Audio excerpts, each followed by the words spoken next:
पायलों से, घुंघरुओं से और प्रभु की बंसी से इतना मधुर, इतना प्रिय संगीत उत्पन्न हुआ कि वो जिस किसी के कानों में वो धुनी जा रही थी, इतनी प्रिय धुनी थी वो कि जिस किसी के कानों में वो धुनी जा रही थी, चाहे वो गाय हो या मोर हो या मनुष्य हो या देवी देवता क्यों ना हो, वो सब वृंदावन की ओर दौड़ने लगे। अब कैलाश पर प्रभु महादेव अपने प्रभु श्याम सुंदर का भजन ध्यान कर रहे थे। वो बज रहे थे राधा कृष्ण राधा कृष्ण। अब वो धुनी उनके कानों में पहुंची। उन्होंने कहा, ये इतनी प्रिय धुनी आज कहाँ से आ रही है जो मेरा ध्यान भजन से हटा रही है। जब प्रभु महादेव ने अपने विवेक से देखा तो उनको मालूम हुआ कि ये तो मेरे प्रभु श्याम सुंदर वृंदावन में राज कर रहे हैं। क्यों ना चलकर अपने प्रभु का दर्शन करूं और उस महाराज का आनंद लूं और अपने नेत्र साफ करूं अपने प्रभु का दर्शन कर कर। उसी समय माता पार्वती के साथ प्रभु महादेव कैलाश से चल दिए। जैसे ही बंसी वट के पास आए तो दो गोपियां ललता विशाखा नाम की उस रास के चारों तरफ पहरा दे रही थी। माता पार्वती को तो अंदर जाने दिया और भोलेनाथ जी को रोक दिया। कहा कि तुम पुरुष रूप में इस रास के अंदर नहीं जा सकते, क्योंकि इसमें पुरुष एक हैं, वो है प्रभु श्याम सुंदर, और सब गोपियां हैं। इसमें पुरुष का जाना अनिवार्य नहीं है। अब प्रभु महादेव कहने लगे, करे गोपियों में तो अपने प्रभु का दर्शन करना चाहता हूँ, उस महाराज का आनंद लेना चाहता हूँ, अपने नेत्र साफ करना चाहता हूँ अपने प्रभु का दर्शन करके। कोई तो ऐसा उपाय होगा जिससे मैं अपने प्रभु का दर्शन कर सकूँ। तो वो कह देती हैं, जाइए पास में यमुना महारानी जी हैं, बहुत सरल उपाय, आप उनके पास जाइए, आप उनसे जाकर निवेदन करिए जाकर, वो आपकी कोई ना कोई मदद जरूर करेंगी। अब प्रभु महादेव यमुना महारानी जी के पास जाते हैं और उनसे हाथ जोड़कर विनती करने लगते हैं कि हे यमुने, मेरा गोपी रूप कर दो, क्योंकि दो गोपियाँ पैरे पर लगी हुई हैं, मुझे प्रभु का दर्शन करने नहीं दे रही हैं, मुझे रास के अंदर प्रवेश नहीं होने दे रही हैं। जैसे ही प्रभु महादेव हाथ जोड़कर पहली डुबक लगाते हैं तो उन्हें कुछ नहीं होता। जैसे ही तीसरी डुबक लगाते हैं प्रभु महादेव तो उनका रूप एक गोपी में परिवर्तित हो जाता है।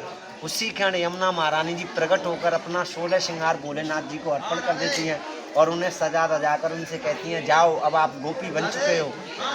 और आप ध्यान दीजिए, उसी दिन से प्रभु महादेव जी को गोपेश्वर महादेव के नाम से पुकारा जाता है। बोलो गोपेश्वर महादेव की जय। अब जैसे ही गोपी बनकर प्रभु उस रास के अंदर प्रवेश करते हैं तो उन पर नजर पड़ती है प्रभु श्याम सुंदर की और उन्हें पहचान लेते हैं और मुस्कुराते हुए इतने आदर सम्मान से कहते हैं, पुरुष रूप में तो पुकार नहीं सकते थे क्योंकि जाना ही अनिवार्य नहीं था, उनसे कहते हैं कि आइए गोपेश्वरी।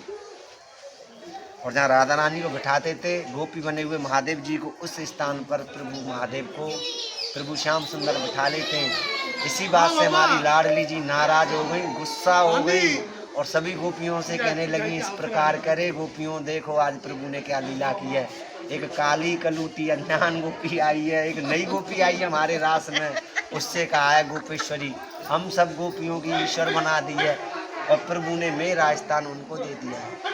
इसी बात से बंसी वट से नाराज होकर, गुस्सा होकर पैदल पैदल चलकर आकर यहाँ एक वृक्ष के नीचे बैठ गई। अब आप सोचिए, जब राधा रानी रास में से हट गई, रास बंद हो गया, क्योंकि राधा रानी बिना रास नहीं हो सकता। अब प्रभु ने देखा यहाँ तो हमारी राधा रानी भी नहीं है। अब प्रभु व्याकुल हुए और उन्हें पुकारने लगे कि हे राधे आप कहाँ हो, हे किशोरी जी आप कहाँ हो। जब प्रभु को राधा रानी पूरे बंसीवट में नहीं नजर आई तो जैसे ही बंसीवट से बाहर निकल कर देखते हैं तो जिस रास्ते से यहाँ राधा रानी आई थी, इस ब्रज की रज में बहुत छोटे छोटे उनके चरण बने थे इधर आने के। अब प्रभु की अचानक उन चरणों पर नजर गई और पहचान लिया कि ये तुम्हारी राधा रानी जी के चरण है।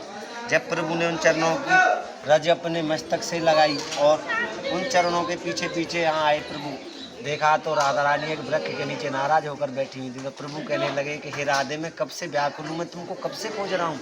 राधा रानी कहने लगी, आप हमसे बात मत करो, आप सच में ही चली आओ, सब संसार वाले सही कहते हैं।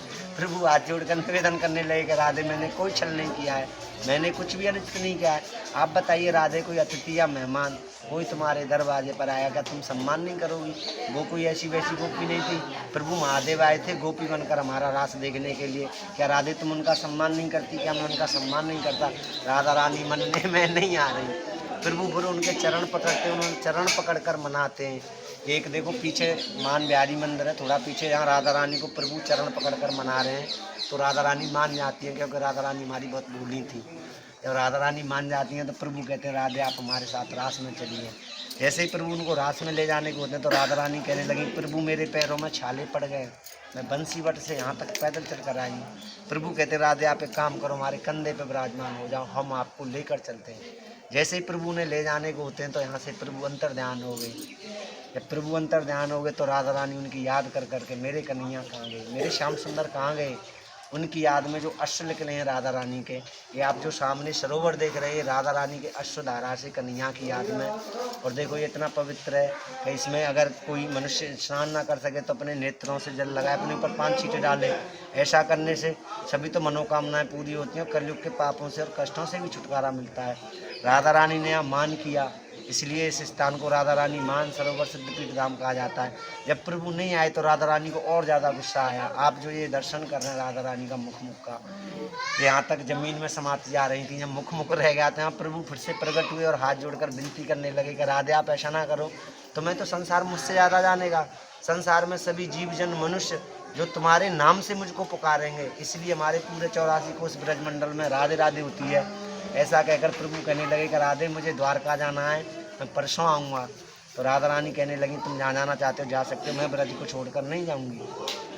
जब प्रभु यहाँ से द्वारका जा रहे थे तो देखो इस प्रकार वो मुकुट और बंसी अपना राधा रानी के पास छोड़कर यहाँ से प्रभु द्वारका चले गए।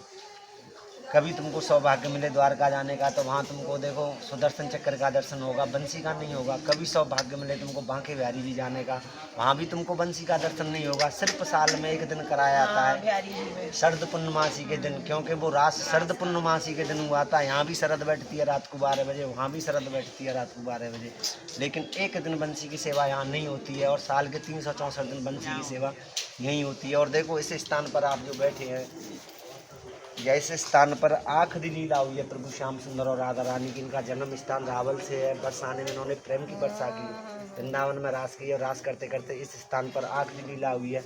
ये जो आप राधा रानी का दर्शन कर रहे हो कोई पत्थर का मूर्त नहीं है, प्राकृतिक स्वयं राधा रानी जी हैं। मुख ये सभी भक्तों को देख रही हैं यहाँ पे। और जब राधा रानी ने मुकुट पहना और बंसी अपने पास लिए तो अपने आप को ही कन्हैया मान लिया है, अपने आप को ही राधा मान लिया है। प्राण दो आत्माएं किसी स्थान पर हुई है। ये देखो बहुत भक्ति की भूमि है, प्रेम की भूमि है, तपस्या की भूमि है। अगर कोई भक्त यहाँ सच्चे मन से 1.25 महीने भी सच्चे भाव से अगर थोड़ी भी तपस्या कर लेता है, और ऐसा कहा गया है यहाँ कोई भक्त अगर एक माला करता है तो उसे 16 मालाओं का भजन फल प्राप्त होता है। और ये सामने जो आप कुंज देख रहे हो आप श्री हरिवंश जी महाराज जी थे, इसमें तपस्या करते करते विलीन हो गए और यहीं पर बैठ के जो प्रेमानंद गुरु जी थे वो अपना पाठ पूजा किया करते, सरोवर को झाड़ू किया करते थे। यहाँ भक्त बहुत जल्दी यहाँ पर रहे। यहाँ का महत्व मैं बता रहा हूँ तुमको। सोचो यहाँ पर स्वयं राधा रानी विराजमान है, कितनी पवित्र जगह हुई। हमारे पूरे वृंदावन की सबसे पवित्र भूमि है। कभी किसी की मुलाकात हो प्रेमानंद गुरु जी से तो पूछना होगा राधा रानी मान सरोवर स्थान को जानते हो क्या। जब से लॉकडाउन लगाया वो तब से वृंदावन चले गए यहाँ से। और देखो यहाँ की महिमा उसी की समझ में आ सकती है। यहाँ भजन करके तो देखो थोड़ा, जब तुम 40 दिन निकलता है यहाँ भजन कर सकते हो तो समझ लो तुम फिर वृंदावन के रह जाओगे। ना तुम्हें कुछ मांगने की इच्छा रहेगी और ना कुछ जानने की। इस जगह का ऐसा महत्व है। बोलिए जय जय श्री राधे, जय जय श्री राधे।